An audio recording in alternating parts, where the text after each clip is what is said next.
नमस्कार दोस्तों, राम राम। आप लोग कैसे हैं? आशा है बाबा के आशीर्वाद से सब बढ़िया और फर्स्ट क्लास होंगे। तो एक दोहे से शुरुआत करती हूँ। मेरा मुझ में कुछ नहीं, जो कुछ है सो तोर, तेरा तुझको सौंपते क्या लागत है मोर। मेरा यश, मेरी कीर्ति, मेरा सम्मान, मेरी धन, मेरी दौलत सब कुछ तुम्हारा है, तो तुम्हारा तुझे सौंपते मुझे क्या हानि है। सब कुछ यहीं रह के जाना है। फालतू का हम लोग इतने जंजाल में, इतनी सब चीज़ों में फंसते हैं। तो बहुत ही सुंदर कबीर जी का दोहा है कि मेरा मुझ में कुछ नहीं, जो कुछ है सो तोर, तेरा तुझको सौंपते क्या लागत है मोर। बहुत ही सुंदर कबीर जी का ये दोहा है और इसको हमेशा अपने दिमाग में रखे रहिए कि मेरा कुछ भी नहीं है, कुछ भी मेरा नहीं है। जो कुछ मैंने कमाया है सब आपका है, आपकी दी हुई ही चीज़ है और आपको ही लौटानी। एक और बहुत सुंदर दोहा है, मन के हारे हार है, मन के हारे हार है, मन के जीते जीत, कहे कबीर हरि पाइये मन की ही प्रतीत। मतलब यहाँ पे कबीर जी के कहने का मतलब है कि अगर आप मन से ही हार गए, अगर आप निराश हो गए, तो फिर तो आपको कुछ भी नहीं मिलेगा। तो मन से ही जीतना है और मन के यश से ही आपको, मन की ही जीत से ही आपको भगवान की प्राप्ति होगी और जीवन में जो कुछ आपको चाहिए मन से ही होगा। तो इसलिए मन का मनोबल हमेशा ऊंचा रखिए। जितना ऊंचा आप मनोबल रखेंगे उतनी प्रसिद्धि आपको मिलेगी, उतने आप करीब भगवान के जाएंगे। तो कभी भी दिल से किसी भी चीज़ के लिए हार कभी मत मानिए, चाहे कुछ भी हो जाए, क्योंकि विकट से विकट परिस्थिति से भी आप बाहर आ सकते हैं अगर आपने अपना मन को स्ट्रांग किया हुआ है। किसी भी परिस्थिति से आप इतनी स्मूथली बाहर आएंगे ना। और अगर आप पैनिक करेंगे और मन में बुरे बुरे विचार लाएंगे तो उस चीज़ से आप कभी बाहर नहीं आएंगे, बल्कि और अपना शरीर ही खराब करेंगे। तो मन से स्ट्रांग रहिए, बिल्कुल आप दोहराते रहिए मुझे कुछ नहीं होगा। और किसी के घर में कोई बीमार व्यक्ति है, आप सदैव पॉजिटिव सोचिए कि इसको कुछ नहीं होगा, इसके साथ भगवान है, इसकी रक्षा भगवान करेंगे। जितना पॉजिटिव सोचेंगे उतनी पॉजिटिव चीज़ें आपके साथ होंगी। तो मन से कभी भी हार नहीं माननी है। आज मैं बाबा जी की आपको हनुमान जी का ऐसा चमत्कार बताऊंगी जो मेरे ही घर वालों के साथ हुआ है। तो सुनिएगा ज़रूर, क्योंकि हो सकता है इससे आपको प्रेरणा मिले और इससे आपको लगे कि हाँ, प्रभु मदद करते हैं। तो सुनिएगा ज़रूर। 2-3 छोटे छोटे किस्से बताऊंगी जो मेरे घर वालों के साथ घटित हुए हैं। तो आज मैं अपने ही घर वालों के साथ हुए चमत्कार के बारे में आपको बताऊंगी, तो सुनिएगा इसको ध्यान। और उससे पहले मैं आप लोगों का धन्यवाद करना चाहूँगी मेरे इस छोटे से चैनल को। बिल्कुल जो मैंने नया शुरू किया था, आप सबने इतना प्यार दिया है और मुझे भी नहीं पता कि मेरे अंदर इतनी शक्ति कहाँ से आई जो मैं इतना बोल ले रही हूँ। ये भी तो बाबा का एक चमत्कार है। मैं कभी किसी के सामने ज़्यादा बोल ही नहीं पाती थी, लेकिन आपके सामने बिल्कुल एक्सटेम्पोर बोलती हूँ। तो ये बाबा का ही एक चमत्कार है। इसको ध्यान में रखिएगा कि बाबा किसी को भी बदल सकते हैं। मुझे भी बदला है उन्होंने। और मैंने अपना नाम कभी आपके साथ शेयर नहीं किया, तो मेरा नाम शुभ है और बाबा का दिया हुआ बड़ा प्यारा सा नाम है, शुभ। तो चलिए आज का मैं किस्सा शुरू करती हूँ। जो मैं पहले शुरू करती हूँ अपने पापा के साथ। मेरे पापा जो है ना, वो हनुमान जी के बहुत बड़े भक्त हैं और निस्वार्थ पूजा करते हैं, वो किसी स्वार्थ के लिए नहीं करते हैं। और पहले बहुत बड़ी सरकारी नौकरी में थे वो, और ऐसी नौकरी थी कि जहाँ पे लोग पैसों के ढेर पे खेलते थे। इतना पैसा लोगों ने कमाया।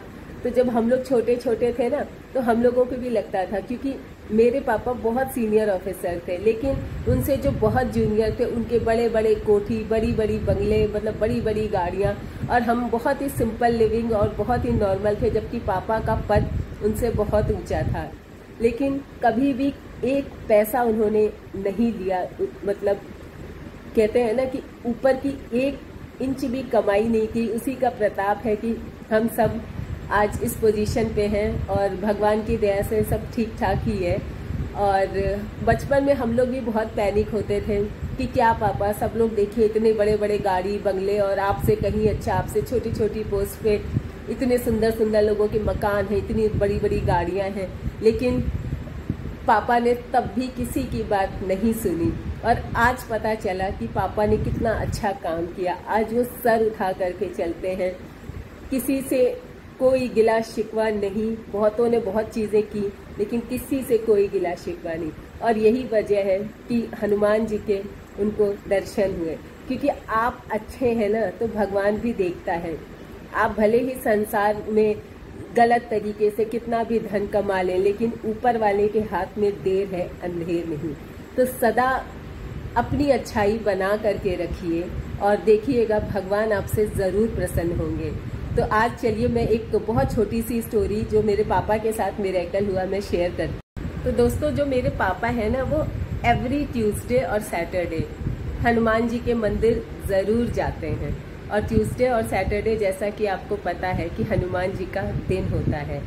तो और ट्यूसडे को ना बहुत सारी चीज़ें हुई। उस दिन हनुमान जी का जन्म हुआ है, उस दिन श्री राम का जन्म हुआ है, उसी दिन सीता जी का भी जन्म हुआ। तो ये सारे शुभ काम ट्यूसडे को हुए हैं। तो और आज तक वो इस एज में भी मतलब 75 की एज है उनकी, और आज भी वो हर मंगलवार को व्रत ज़रूर रहते हैं। पता नहीं कैसे शक्ति आती है, लेकिन भगवान बहुत शक्ति देता है। तो एक बार पापा ना हनुमान जी का बहुत प्रसिद्ध मंदिर है, वहाँ से दर्शन करके लौट रहे थे। मतलब वो रेगुलर बोला ना, सैटरडे और मंगलवार को जाते हैं, वहाँ से दर्शन करके लौट रहे थे। वो आधे रास्ते ही आए हुए थे कि रास्ते में उन्हें एक बहुत ही वृद्ध आदमी मिला, बहुत ही वृद्ध।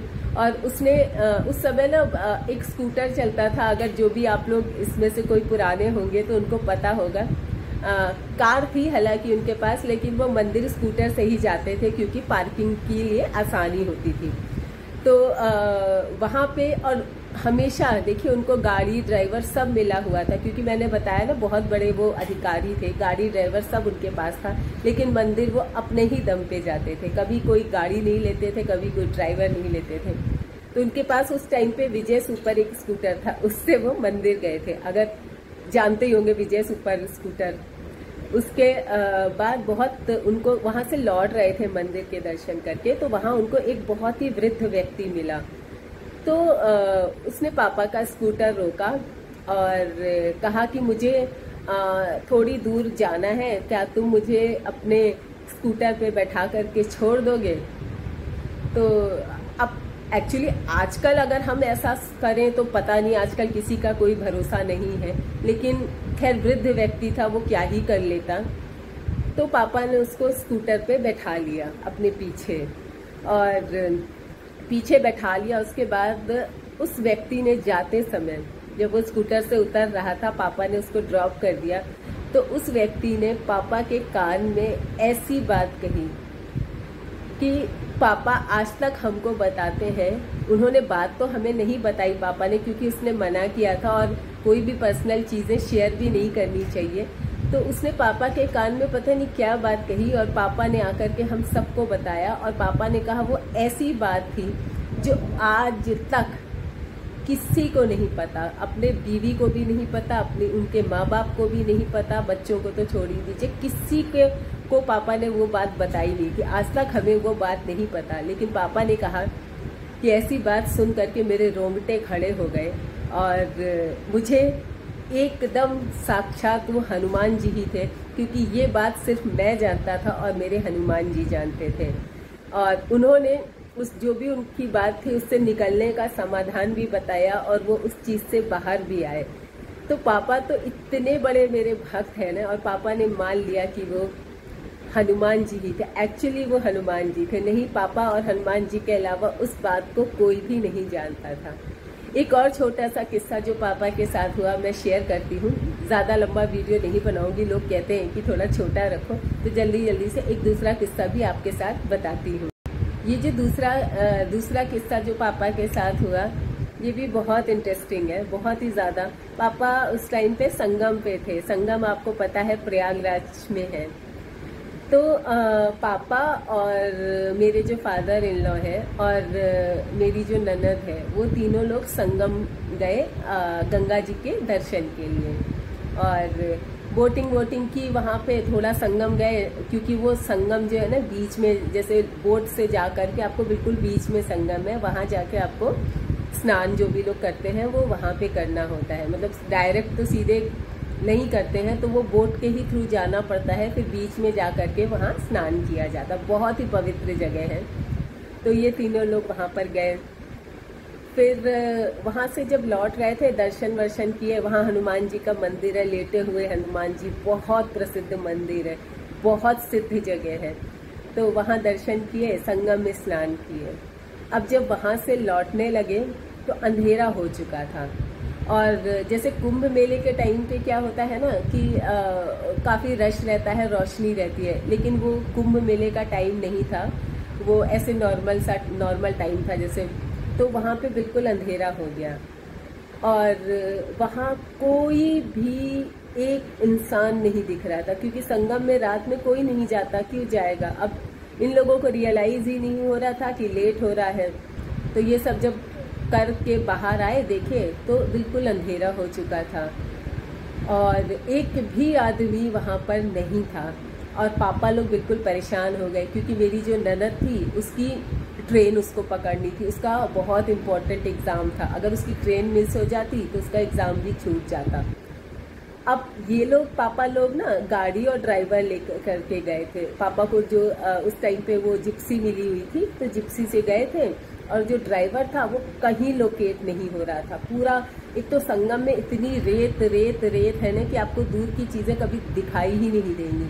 और पापा लोग पूरा घूम लिया, सब जगह घूम लिया। और उस टाइम पे मोबाइल भी नहीं था कि ड्राइवर को मोबाइल से कांटेक्ट करें। पूरा घूम लिया, कहीं उनको वो जो जीप थी वो कहीं नहीं दिखाई दे रही थी। अब जो है मेरी ननद पैनिक करने लगी, क्योंकि उसका नेक्स्ट डे एग्ज़ाम था। अगर वो ट्रेन मिस हो जाती तो उसका एग्ज़ाम मिस हो जाता। अब पापा बहुत परेशान। अब पापा जब मेरे हताश होते हैं ना, तो उनको कोई सहारा नहीं नज़र आता, तो वो हनुमान जी का ध्यान करने लगते हैं। तो जब एकदम सारी तरफ से हताश हो गए, पूरा रात, पूरा घनघोर अंधेरा और सब तरफ बालू बालू बालू, कोई एक आदमी भी नहीं दिख रहा था वहाँ पर। शॉप्स वगैरह है पर थोड़ी बाहर जा कर के थी, पर उस जगह बिल्कुल सन्नाटा और ढूंढ ढूंढ के गाड़ी थक चुके थे। फिर अब कोई चारा नहीं था और उसका बेचारी का एग्ज़ाम छूट जाता। तो पापा जब हताश हो गए, वो बैठ गए ज़मीन पर संगम पे और हनुमान जी को याद करने लगे कि हे प्रभु, आप ही अब कुछ कर सकते हो, क्योंकि अब मैं पूरी तरह से हताश हो चुका हूँ। पूरा अपना ट्राई मार लिया और मुझे कुछ भी, कहीं भी मेरी गाड़ी मुझे लोकेट नहीं हो रही, और इस बच्ची की ट्रेन है, इसका एग्ज़ाम है, अब आप ही मेरी सहायता करो। पापा बैठ गए बहुत श्रद्धा, बहुत मन के साथ। और बाकी मेरी ननद, मेरे ससुर जी उन्हें देख रहे हैं कि ये क्या कर रहे हैं। फिर आप विश्वास नहीं करोगे, थोड़ी ही देर के बाद पापा बैठे पूजा में, बिल्कुल मन लगा करके एकदम बैठ गए। वो ज़मीन पर बैठ गए, रेत में बैठ गए। थोड़ी देर के बाद वहाँ सोचिए एक ट्रक आता है। मेरे को एक्चुअली बहुत गूज़बम्स आने लगे हैं। मैं इस तरह की कहानियाँ और सच्चे किस्से करती हूँ ना, तो बहुत ज़्यादा एक्साइटेड हो जाती हूँ। तो वहाँ पे सडनली एक ट्रक आया और वो ट्रक वाला आ करके इनके सामने रुका, बिल्कुल मेरे पापा के सामने रुका। और मतलब ऐसा लग रहा था ना कि किसी ने ला करके ट्रक उनके सामने खड़ा कर दिया। और पापा तो, और वो ड्राइवर उतरा ट्रक से और उसने पूछा कि आप लोग को क्या मदद की ज़रूरत है। अब सोचिए पापा मतलब क्या ही बोले, एकदम पापा की तो आंखें भर आई। तुरंत उसने उन लोगों को, तीनों को ट्रक पे बैठाया और उनकी गाड़ी ढूंढने लगे। और थोड़ी दूर पर जा करके उसने वो जो जीप थी, जिप्सी, पापा ने नंबर बताया और गाड़ी का नाम बताया कि ब्लू कलर की गाड़ी है। उस ड्राइवर ने वहीं पे जा करके वो गाड़ी, ट्रक को अपना रोका। अब ये चमत्कार नहीं है तो क्या है। मैं बार बार कहती हूँ कि दोस्तों, भगवान साथ देते हैं। और मेरे पापा से बड़ा अपने घर में तो मैंने हनुमान भक्त देखा ही नहीं। और अब मेरा बेटा भी उसी राह पे चल रहा है। उसको तो मतलब वो भी ऐसा हो गया है ना कि बस उसको इतनी चीज़ें पता हो गई हैं, उसने इतना स्टडी कर ली है और जैसा कि मैंने आपको उसका किस्सा भी सुनाया था कि उसकी भगवान ने कैसे मदद की, ये भी मैं आपको कल या परसों की स्टोरी में ज़रूर सुनाऊंगी, क्योंकि बहुत लोग मुझे कह रहे हैं कि आप एक बार अपना किस्सा फिर से सुनाइए। मैं ज़रूर से सुनाऊंगी। और ये तो सोचिए, एक प्रत्यक्ष उदाहरण है हनुमान जी के होने का। और ऐसे मेरे मम्मी पापा के साथ ऐसे कितने किस्से होते रहते हैं, मैं आपसे ज़रूर शेयर करूंगी। और ये है ना, लोग मुझे पूछते हैं कि कोई सही घटना हो तो बताइए। ये तो मेरे पापा के साथ होती हैं ये चीज़ें। तो दोस्तों, बी पॉजिटिव रहिए, विश्वास बना करके रखिए। और हनुमान जी की बात है, मैं आपको झूठ नहीं बोलूँगी भगवान के बारे में। ऐसा लगे ना कि ऐसे ही, बिल्कुल भी नहीं, क्योंकि ये प्रभु की बात है। उनके बारे में झूठ मैं आपसे तो बोल लूँगी, पर वहाँ से कहाँ बोलूँगी? उनसे कौन छुपा है? मतलब उनसे तो वो तो सब देख रहे हैं।